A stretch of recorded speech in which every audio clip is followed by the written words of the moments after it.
चीज़ है वो आपको याद रखनी है कि सबसे जो आखिरी गांव है, ठीक है, तो हम देखें अगर पश्चिम में तो वो है चौटाला गांव, ठीक है, सिरसा का।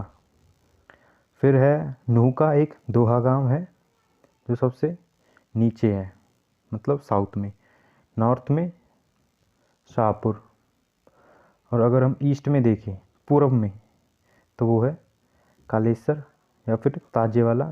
दोनों में से कोई भी अगर ऑप्शन आए तो आप टिक करके आ जाएंगे, ठीक है। कुछ लोग ताजेसर को बोलते हैं, कुछ कालेसर को, ठीक है। तो ये है। अब चलते हैं अपनी नेक्स्ट स्लाइड की तरफ। देखो, अब है जियोग्राफी ऑफ हरियाणा, ठीक है। तो इसको आपको बिल्कुल आसानी से समझना है कि हरियाणा की बाउंड्री कितने राज्यों से लगती है। वो है 5, ठीक है। कौन कौन से है वो? पंजाब, राजस्थान, उत्तर प्रदेश, हिमाचल प्रदेश और उत्तराखंड के साथ, नदी के साथ, मतलब यमुना नदी से थोड़ा सा ये अपना बॉर्डर शेयर करता है, ठीक है। तो देखो, हिमाचल प्रदेश से कौन कौन से ज़िले हैं वो आपको याद रखने की टिकट है कि हिमाचल प्रदेश को हमने पे किए रुपए, ठीक है, कुछ हमने उसके रुपए दिए। तो पे के क्या बनेगी शॉर्ट फॉर्म? पी से तो है पंचकुला, ए से अम्बाला और वाई से यमुनानगर, ठीक है। और क्या क्या है यहाँ पे? शिवालिक की पहाड़ियाँ हैं, ठीक, साउथ ईस्ट में। और ये हरियाणा का कुल क्षेत्रफल का कितना? 1.67% ऑफ हरियाणा। ये इंपॉर्टेंट है, आपको याद रखना, ठीक है। इन तीनों में ही शिवालिक माउंटेन रेंज है। फिर है रिवर्स, मतलब नदी कौन कौन सी है शिवालिक माउंटेन रेंज में? तो आपको याद रखना, मैं रस की घूंट पी गया, मैं से मारकंडा, रस से सरस्वती, घ से घग्गर और ट से टांगरी नदी, ठीक है। और पंचकुला से 30 किलोमीटर दूर मोरनी की पहाड़ियाँ हैं, और जिसमें सबसे ऊंची पहाड़ी है करहो, और उसकी लंबाई मतलब ऊंचाई कितनी है? 1514 मीटर, ठीक है। ये आपको याद रखना है। फिर आते हैं हम पंजाब से कितने हमारे जो ज़िले हैं वो लगते हैं, वो है 7। वेस्ट साइड में हमारी नदी है घग्गर नदी। और जो ज़िले हैं वो कौन कौन से? देखो, एस से सिरसा, फतेहाबाद, जींद, कैथल, कुरुक्षेत्र, अम्बाला और पंचकुला, ठीक है। फिर राजस्थान से 7 लगते हैं, वो देखो सिरसा, हिसार, भिवानी, महेंद्रगढ़, रेवाड़ी। फिर है आपका नूह और पलवल, ठीक है। ये थे इसके। और इसमें क्या है? अरावली की पहाड़ियाँ हैं यहाँ पे नॉर्थ वेस्ट में, जो कि हरियाणा का कितना है? 1.38% है हरियाणा की टोटल भूमि का, ठीक है। और क्या इसकी जो हाइट है वो है 652 मीटर। और ढोसी की पहाड़ियाँ हैं, ठीक है, जो सबसे ऊंची है वो है ढोसी। और यहाँ पर च्यवन ऋषि का संबंध यहाँ से बताया जाता है, ढोसी की पहाड़ियाँ से, ठीक है। फिर है यूपी के साथ हमारे 6 ज़िले वो बनाते हैं बॉर्डर। तो जींद जिला की सीमा हरियाणा के 7 ज़िलों से लगती है, ठीक है। जो जींद है वो हार्ट ऑफ हरियाणा कहते हैं उसको। तो सबसे ज़्यादा जो हरियाणा के ज़िला है जिसकी बाकी के ज़िलों से बॉर्डर लगती है सबसे ज़्यादा, वो है जींद की 7 ज़िलों के साथ बॉर्डर लगती है। और एक है इसका पंजाब का ज़िला, ठीक है।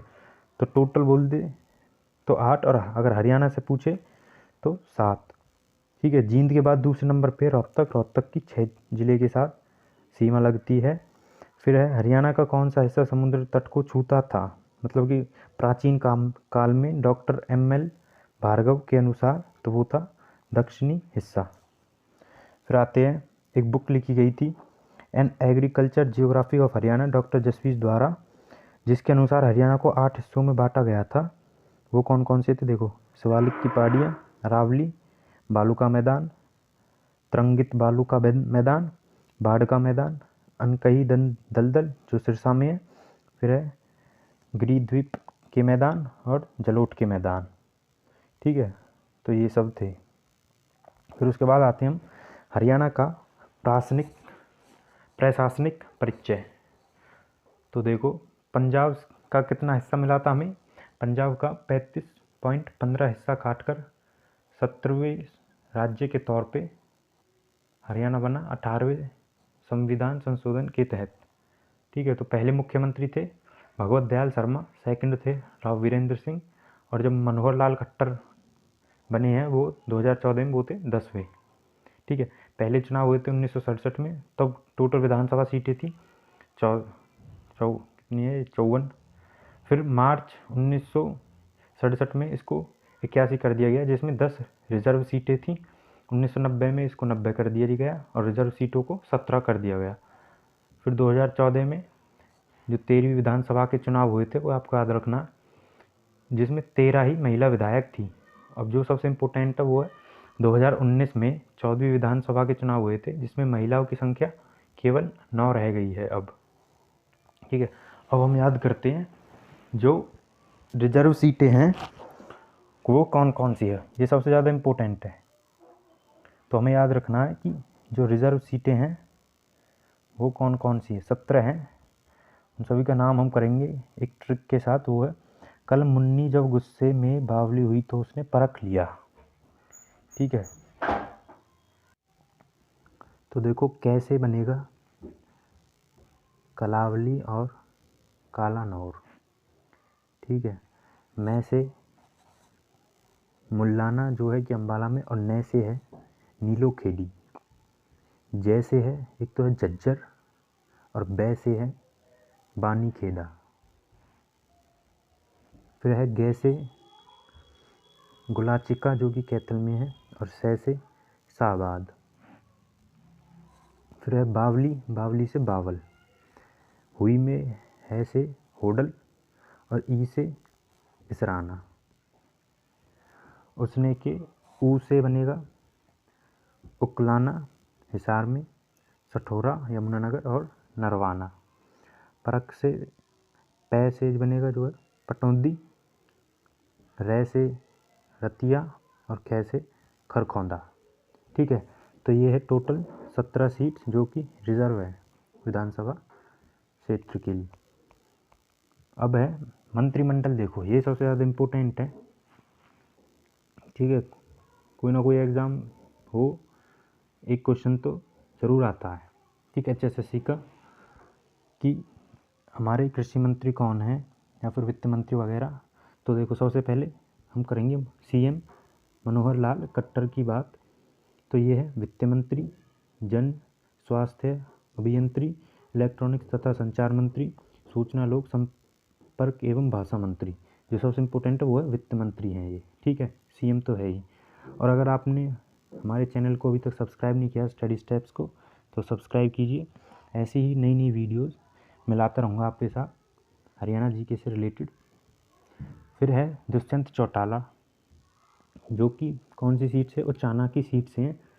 यह है उद्योग एवं वाणिज्य मंत्री, पंचायती राज इनके अंडर है, आबकारी मंत्री, खाद्य मंत्री, राजस्व विभाग, नगर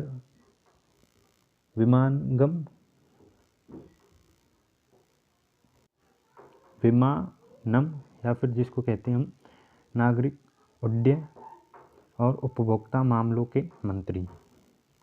फिर आते हैं हमारे अनिल विज जी। ठीक है, सबसे इम्पोर्टेंट है, कहाँ से आते हैं ये है अम्बाला कैंट सीट से। ये हमारे गृह मंत्री है, इम्पोर्टेंट है। स्वास्थ्य मंत्री हैं ये, आयुष मंत्रालय की और चिकित्सा शिक्षा मंत्री हैं, विज्ञान एवं तकनीकी मंत्री और तकनीकी विज्ञान मंत्री।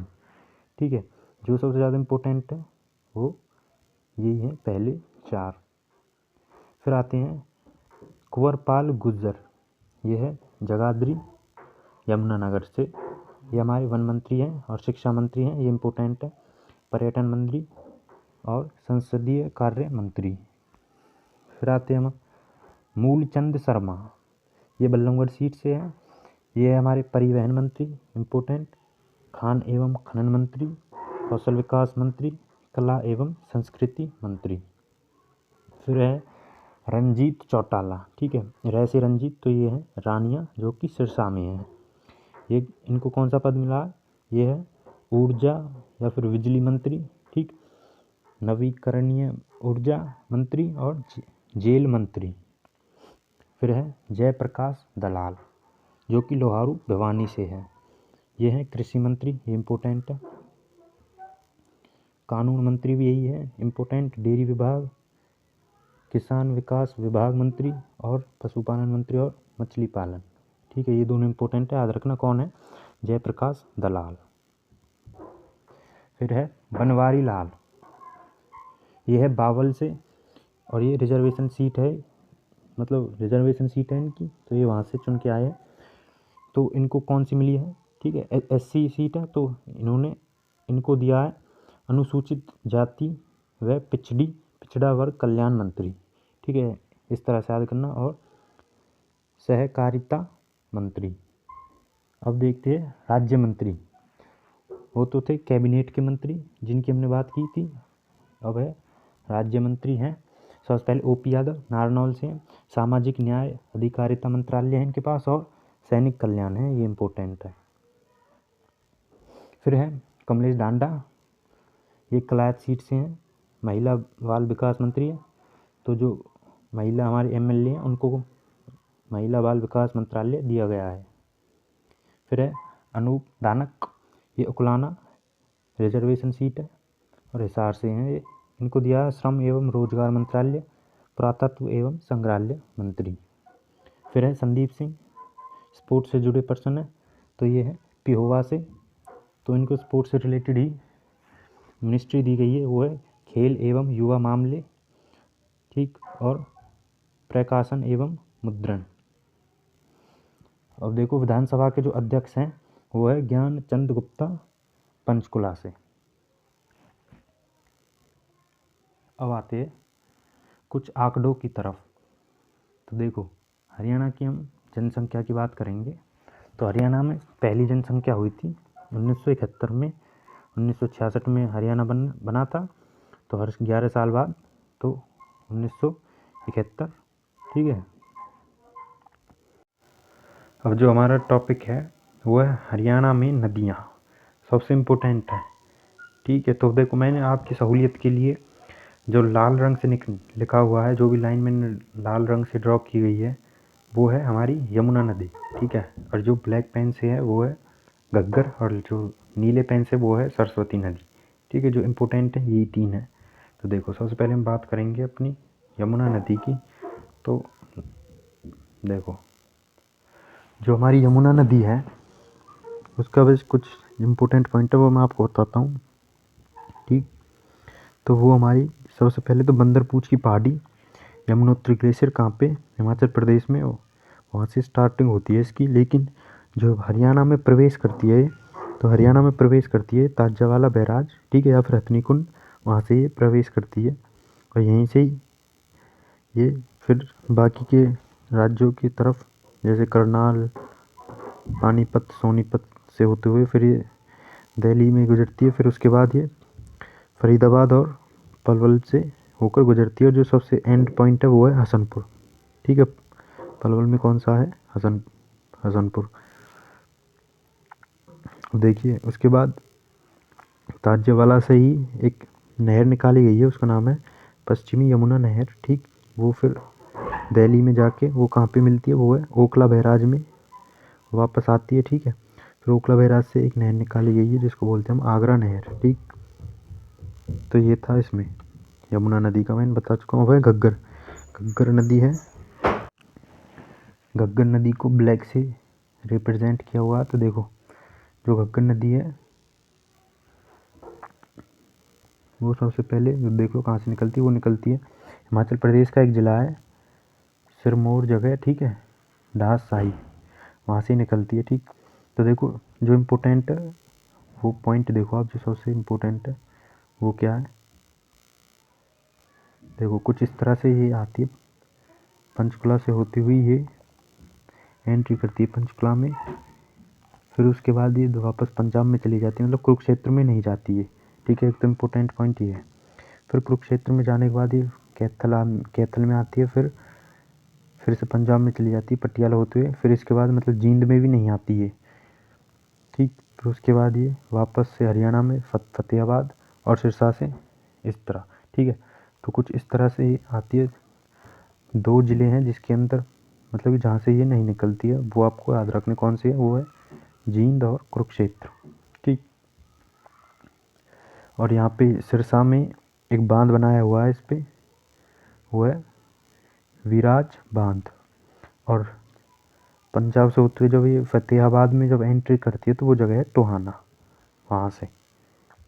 ठीक है। अब करते हैं हम सरस्वती नदी की बात। तो सरस्वती नदी है जो हमारी आदि बद्री से निकलती है, मतलब कि एंट्री करती है वहाँ से, और फिर ये कुरुक्षेत्र के पेवा से होते हुए कैथल और यहाँ पे ये घग्गर नदी में वापस मिल जाती है।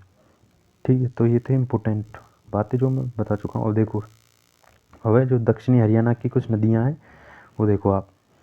तो सबसे पहली है कांवर कृष्णावती नदी। वो क्या है, वो राजस्थान से निकलती है और महेंद्रगढ़ में समाप्त हो जाती है।